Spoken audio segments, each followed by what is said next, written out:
Really from the first inning on, he had everything working. He was aggressive with his fastball in, commanded it down and away, great changeups, great cutter. Salvi needs like 6 fingers for all the pitches that he's got, but, he had everything working. You had Holly up. What had to happen to 2 guys on and a 4-run save? I'm not going to put Johnny in a position to lose the game in the 8th or the 9th inning, especially as well as he has pitched.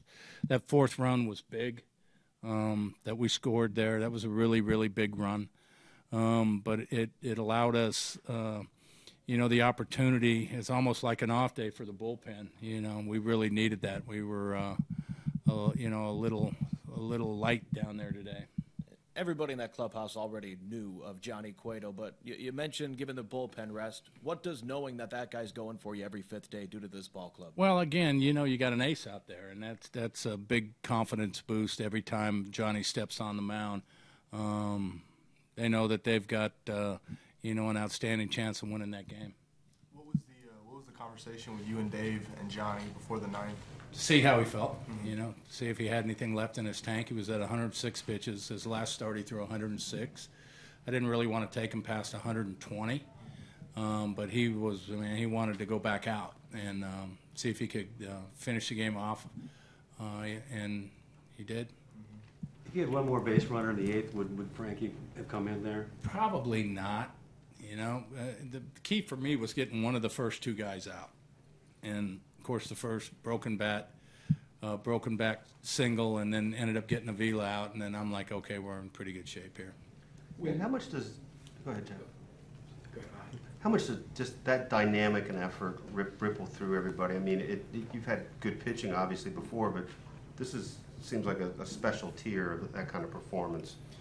How does it ripple through everybody else? Yeah. I mean, I think – it was real prevalent back in the Atlanta days when we had a bunch of really good pitchers. One guy would go out and have a good start. The next guy would want to match it, and it just feeds. Everybody feeds off it, They say Johnny had his good start. My turn tomorrow to have my good start. So it just keeps everybody competitive. It keeps everybody, trying to maintain a certain bit of excellence in the rotation. How enjoyable is it for you, too, as a manager, when your offense ambushes a team in the first inning, gets 3 right away, and kind of relax everybody, too? Yeah, and especially when you got Johnny going, where you get three in the first inning, you know that now he's got room to stay on the attack. Don't be, he's not afraid of making mistakes because a mistake's not going to kill him. It's a real comfort level when you can jump out and get even 2.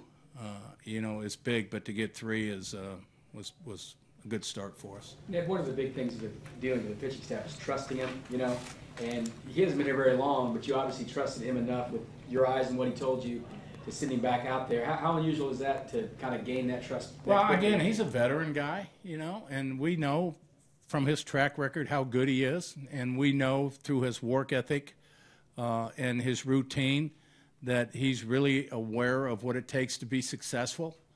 And, I don't know how other teams do it. We communicate here, and we trust when a pitcher says, hey, I'm still strong, I can go back out and finish this thing.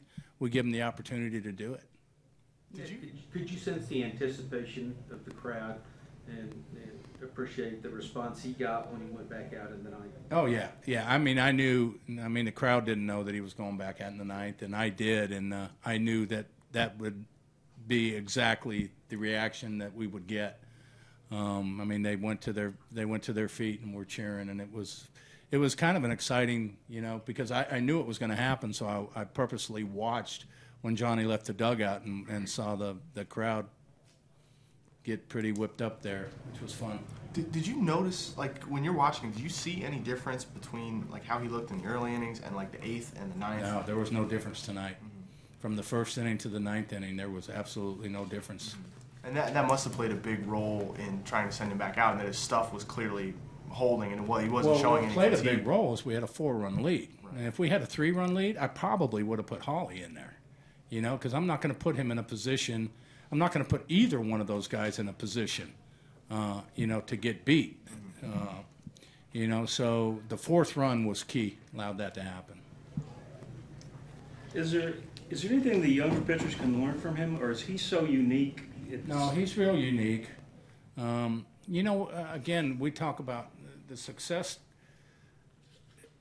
The success to pitching is being able to change speeds and disrupt the hitter's timing.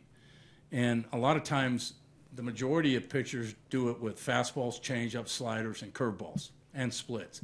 Well, Johnny can do it with fastballs, curveballs, changeups, sliders, and splits, but he also does it in his delivery, which is unique. You don't see a lot of people doing that. It takes a long time, and then all of a sudden you think he's going long, boom, the ball's on you. And that's the secret to good pitching, is disrupting the hitter's timing, and Johnny does it in a lot of different ways. Ned, he's pitched well enough to win 3 times probably. Absolutely. And he was special tonight, but he was good all those other nights. What's it mean to actually get him a win, have a team win on that night? It's got to feel good for everyone to not have wasted anything. It does. You want to get that out of the way. In Toronto, he left the game up 6-3 in the 8th inning, I think, 7th inning, I can't remember. But it pitched a great game there, and we ended up losing that game. He got a no decision. Pitched great in Detroit last time out. Only gave up 2 runs, but we could only muster 1. So it's good to get him a win, get that out of the way, and let him get on his roll now. Speaking of success, what are your thoughts on having the largest lead in the MLB standings? I didn't hear about every 2 words. What are your thoughts on having the largest lead in the majors? I like it.